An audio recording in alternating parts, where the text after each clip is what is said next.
Adventist Church today, one of the churches in the Nevada-Utah Conference that is experiencing growth through their ministry to their community. This year is their 100th anniversary, and I had the chance to speak with Pastor Oneil Madden and some of their members. It's a thrill for us to share the story of Jesus with those around us, especially with those we know and love within our families and our neighborhoods. Sharing the good news of the gospel is a focal point for every Seventh-day Adventist church. And that's why we've brought our All God's People crew to Salt Lake City.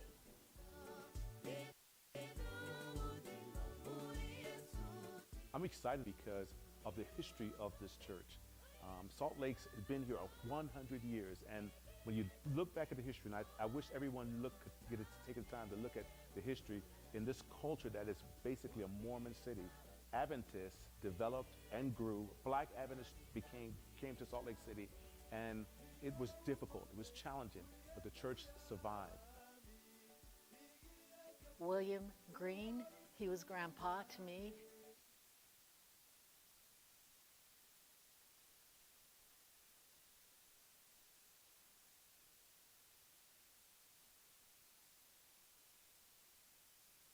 Out of that and start doing some work and outreach for the people here.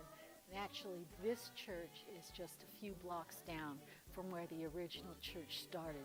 But at that time, there was a big black community of people, and so he decided to come down here and start the work of ministering to the people.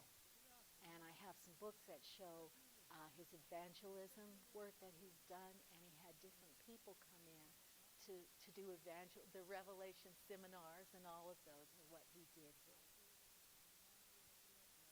What it is today doesn't look like what it looked like then.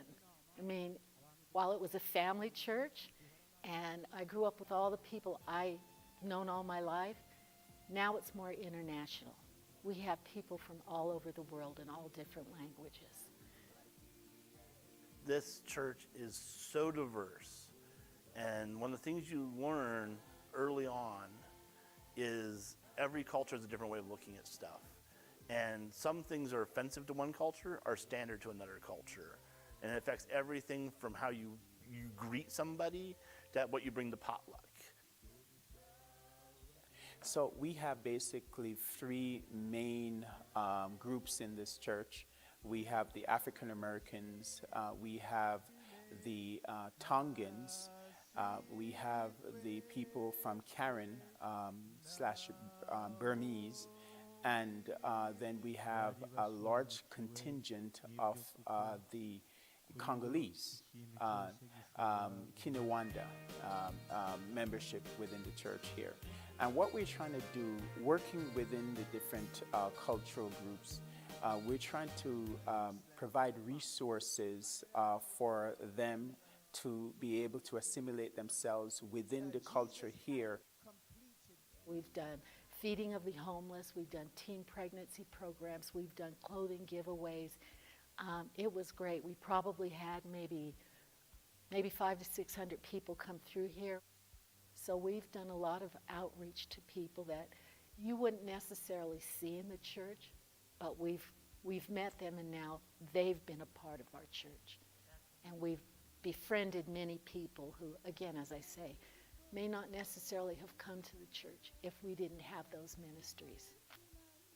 One of the aim that we have right now is we're targeting our stewardship to be able to help individuals to build themselves up.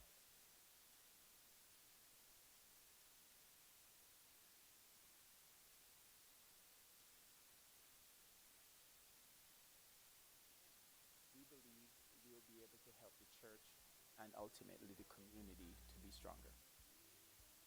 Evangelism is expressing itself right here in Salt Lake City because you see the members becoming personally involved in evangelism.